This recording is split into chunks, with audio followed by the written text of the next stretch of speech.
Muy buenos días. El tiempo de Pascua es un tiempo para llenarnos de alegría. Incluso déjame decirlo, es un tiempo para practicar la alegría. Y es que a veces estamos tan acostumbrados a tener todas unas caras largas, como por ahí dicen, de caras de limón chupado o de chanclas y todas alargadas de mal humor, que hasta cuando sonreímos parece que damos más miedo que alegría. En este tiempo de Pascua es un tiempo para poder alegrarnos desde el interior, para llenarnos de gozo, para recuperar nuestra esperanza y que se nos note que tenemos un Dios vivo, que tenemos una esperanza en la vida eterna, que Jesús ha vencido a la muerte. Hay evangelios, partes del evangelio o algunos textos bíblicos que a veces se me hace muy difícil poder explicarlos por diferentes razones, porque el texto es muy complejo, por su contexto histórico, social, porque la teología de ese texto implica poder escudriñar más lo que quieren decirnos teológicamente, acudiendo a un diccionario, acudiendo al contexto sociopolítico del tiempo en el que se escribió el texto. Pero a veces se me hace también difícil poder predicar algún texto cuando me mueven muchos sentimientos, cuando tiene una carga emocional particularmente, que me es difícil poder predicar porque siento que me habla directamente a mí. Y ese es el caso de este evangelio. Es un evangelio extendido, largo, podemos mencionar como 3 actos. Un acto donde están los discípulos solos, otro acto que es donde se maneja el movimiento de la aparición de Jesús con ellos, y un final acto donde solamente está Jesús con Pedro. Y dice así el evangelio. En aquel tiempo, Jesús se les apareció otra vez a los discípulos junto al lago de Tiberíades. Se les apareció de esta manera. Estaban juntos Simón Pedro, Tomás, llamado el gemelo, Natanael, el de Caná de Galilea, los hijos de Zebedeo y otros 2 discípulos. Simón Pedro les dijo: «Voy a pescar». Ellos le respondieron: «También nosotros vamos contigo». Salieron y se embarcaron, pero aquella noche no pescaron nada. Estaba amaneciendo cuando Jesús se apareció en la orilla, pero los discípulos no lo reconocieron. Jesús les dijo: «Muchachos, ¿han pescado algo?». Ellos contestaron: «No». Entonces Él les dijo: «Echen la red a la derecha de la barca y encontrarán peces». Así lo hicieron, y luego ya no podían jalar la red por tantos pescados. Entonces el discípulo a quien amaba Jesús le dijo a Pedro: «Es el Señor». Tan pronto como Simón Pedro oyó decir que era el Señor, se anudó a la cintura la túnica, pues se la había quitado, y se tiró al agua. Los otros discípulos llegaron en la barca, arrastrando la red con los pescados, pues no distaban de tierra más de 100 metros. Tan pronto como saltaron a tierra, vieron unas brasas y sobre ellas un pescado y pan. Jesús les dijo: «Traigan algunos pescados de los que acaban de pescar». Entonces Simón Pedro subió a la barca y arrastró hasta la orilla la red repleta de pescados grandes. Eran 153, y a pesar de que eran tantos, no se rompió la red. Luego les dijo Jesús: «Vengan a almorzar». Y ninguno de los discípulos se atrevía a preguntarle: «¿Quién eres?», porque ya sabían que era el Señor. Jesús se acercó, tomó el pan y se lo dio, y también el pescado. Esta fue la 3ª vez que Jesús se apareció a sus discípulos después de resucitar de entre los muertos. Después de almorzar, le preguntó Jesús a Simón Pedro: «Simón, hijo de Juan, ¿me amas más que estos?». Él le contestó: «Sí, Señor, tú sabes que te quiero». Jesús le dijo: «Apacienta mis corderos».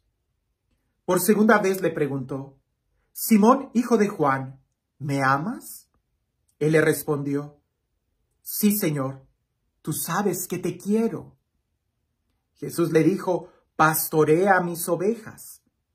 Por 3ª vez le preguntó: «Simón, hijo de Juan, ¿me quieres?». Pedro se entristeció de que Jesús le hubiera preguntado por tercera vez si lo quería y le contestó: Señor, tú lo sabes todo, tú bien sabes que te quiero. Jesús le dijo: apacienta mis ovejas.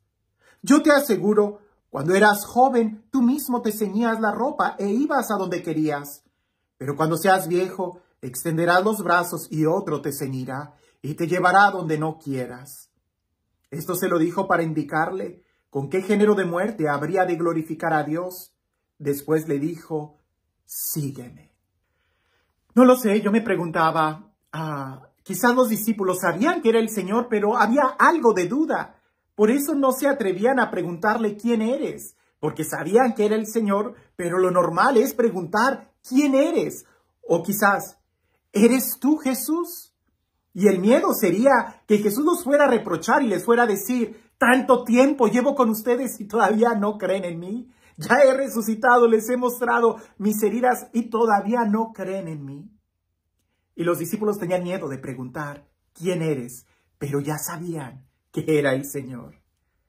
¿Cuántas veces a mí no me ha pasado lo mismo? Que sé que tengo que hacer algo porque es la voluntad de Dios, porque es lo correcto, porque es lo justo, porque alguien lo tiene que hacer. ¿Y quién es ese alguien? Pues ahí estoy yo. Y muchas veces no me atrevo a preguntarle al Señor: Señor, ¿es esta tu voluntad? ¿Es esto lo que tú quieres? Porque ya sé la respuesta. Sé que es eso lo que Dios quiere, porque así lo ha escrito, porque así son los mandamientos, porque ya me lo ha dicho muy claro. Pero a veces el no preguntarle su voluntad es como tratar de ignorar y decir: bueno, pues es que yo no estaba seguro. Jesús no tiene miedo de preguntarnos directamente: ¿me amas? Jesús sí nos pregunta directamente: ¿me amas? Y Él sí no tiene ninguna duda porque lo sabe todo, sabe muy bien lo que hay en nuestro corazón, pero Él no lo pregunta para que más bien nosotros sepamos con certeza cuál es la respuesta. Jesús le dice a Pedro en esta traducción: ¿me amas? Y Pedro le contesta: sí, Señor, yo te quiero. Pero Jesús no está preguntando que si lo quiere, está preguntando: ¿me amas? Porque el amor es diferente a querer. Querer es cuando tú quieres algo a tu capricho, cuando lo quieres para ti, cuando lo quieres poseer en movimientos de afuera hacia adentro. Pero el amor es de adentro hacia afuera, cuando eres tú capaz de dar la vida por aquello. Querer es: yo lo quiero para mí, está afuera y lo jalo hacia mí. Pero amar es: yo me doy a aquel o a aquello. A veces nosotros le tenemos miedo de preguntarle al Señor: Señor, ¿qué quieres de mí? Señor, ¿eres tú el que me habla? Y Jesús no tiene miedo de preguntarnos directamente: ¿me amas? Ha habido otras preguntas muy incómodas que Jesús hace porque las hace directas. ¿Quién dice la gente que soy yo? ¿Quién dices tú que soy yo? ¿Qué quieres que haga por ti? Jesús nos pregunta directo a nuestro corazón. En este momento de nuestras vidas, en el momento en el que estamos viviendo, ¿qué podemos nosotros responderle al Señor? ¿Cómo le contestamos ante esa pregunta: ¿me amas? Esto era lo que taladraba mi corazón cuando leía el día de hoy el Evangelio. Pero también hay otros momentos que vale la pena poder reflexionar y que, aunque ya los he hablado en otros videos, quiero hablarlos ahorita de una manera muy rápida. Primero, es de que en este momento, este milagro de la multiplicación de los peces nos tiene que recordar el primer milagro con el que Jesús llamó a Pedro, que también fue la multiplicación, o la pesca milagrosa más bien, de aquellos peces. Cuando Jesús se sube a la barca y le dice a Pedro: rema mar adentro, echa las redes, y que Pedro le contesta: Señor, ya lo hemos intentado y no hemos pescado nada, pero confiado en tu palabra, echaré las redes. Y entonces hubo una gran pesca milagrosa, que casi se rompen las redes. Al final de nuestra vida vamos a encontrarnos con la misma situación, porque Jesús en este momento le vuelve a decir a Pedro: ¿han pescado algo? Como muchachos todavía no aprenden. ¿Han pescado algo? Y le responden: nada. Pues echen la red a la derecha, que simboliza el lugar correcto, en la voluntad de Dios, haciendo lo correcto. ¿Cuántas veces nosotros queremos hacer las cosas a nuestra manera y se nos olvida hacerlo a la manera de Dios? Por eso no pescamos nada, por eso nos cansamos, incluso hasta en el trabajo pastoral. Nos agotamos porque no trabajamos como Dios quiere, echando la red a la derecha y no a la izquierda. Es también muy impresionante la forma en cómo los discípulos llegaron a este punto. Quizás ellos estarían, después de haber visto a Jesús morir en la cruz y todo el drama de la crucifixión, y después de esas 2 apariciones de Tomás, cuando Jesús le dice, ven, pon tus dedos aquí, y todo ese drama, quizás ellos estarían llenos de angustia, llenos de tanto estrés, que Pedro dice, ya no puedo más, es de noche, me voy a ir a pescar. Y los demás discípulos le dicen, te acompañamos, vamos contigo. Y están allá, en la noche, cansados, estresados, angustiados, ya no pueden más. Y Jesús les vuelve a salir al encuentro igual que como la primera vez. Porque Jesús no cambia, porque Jesús sí es el mismo, porque el amor que Dios nos tiene es el mismo. Pedro estaba en la barca, algunas traducciones dicen que desnudo. Y cuando Juan reconoce a Jesús y le dice, ¿es el maestro? Cuando aquel discípulo amado lo reconoce y le dice, ¿es el maestro? Pedro se ciñe la túnica a la cintura y se echa al mar. Ya hemos hablado de lo que significa la túnica, ¿lo recuerdas? Significa la personalidad, la dignidad, como la túnica del hijo pródigo que es cambiada, como aquel que entra a la boda sin la túnica propia, como la túnica de Bartimeo que la arroja. Y ya hemos hablado, la túnica significa la dignidad. Pedro no tenía dignidad, seguía estando solo, estaba desnudo, haciendo las cosas a su manera y mal. Pero cuando reconoce que es el Señor, se pone la túnica y se arroja al mar. El mar simboliza la tentación, la maldad, el mundo. Por eso Jesús camina sobre el mar y seguramente Pedro, al ponerse la túnica, no le tiene miedo al mar y se enfrenta. ¿Cuántas veces nosotros también andamos afuera, de noche, cansados, agobiados y sin túnica, sin dignidad? Jesús llega a la orilla, ya tenía preparadas unas brasas. Los invita a comer. Pareciese que lo que Dios quiere de nosotros se reduce en esto, nuestra amistad. Él quiere ser nuestro amigo. Él quiere que compartamos con Él. Y aunque Él puede y tenía ya ahí un pan y un pescado, invita a que también le demos algo. Después empieza ese diálogo lleno de amor. Pedro, ¿me amas? Al final de nuestra vida, nosotros vamos a mirar hacia atrás y vamos a encontrar que Él, Dios, no ha cambiado. Y vamos a mirar si, así como la primera vez cuando Dios puso en nosotros esa vocación de ser pescadores de hombres para cada uno de nosotros, aquel sueño, aquella ilusión, aquel encuentro, aquella meta, aquel propósito, al final vamos a ver si sí lo logramos o no. Y en ese contexto de estar frente a Dios y que Él nos va a pedir algo de lo que hemos pescado, ¿qué le vamos a entregar? ¿Qué le vamos a ofrecer?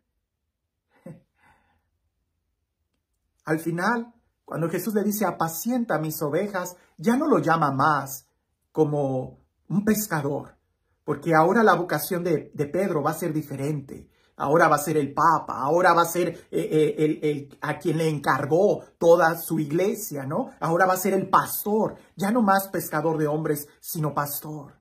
Al final, lo que a mí me deja este texto es un profundo amor que Dios nos tiene a cada uno de nosotros. Y es un amor, es un sentimiento que me mueve en una gran alegría, en saber que aunque yo no he hecho las cosas como Él me las ha pedido, Él me sigue recordando. Echa la red al lado derecho. Hoy creo que me sacude mi vida, como posiblemente espero que también te esté hablando a ti. Hoy es un recordar cuál fue mi vocación, cuál fue el inicio de mi vida cristiana, cómo fue mi primer encuentro con Dios, mi primer amor, y qué tanto he ido avanzando y aprendiendo en hacer la voluntad de Dios. Este no es el final de mi vida, así que todavía puedo echarle más ganas y recordar que Jesús está ahí. Él no ha cambiado. Él es el mismo ayer, hoy y siempre. Y este Dios, el Dios del amor, el Dios de la vida, el Dios de la paz, el Dios que hace nuevas todas las cosas, el Dios que no duda en amarnos hasta el extremo y dar su vida por nosotros, y el Dios que tampoco duda en preguntarnos si lo amamos, que sea Él quien el día de hoy te bendiga En el nombre del Padre, del Hijo y del Espíritu Santo. Así que tengas un excelente día.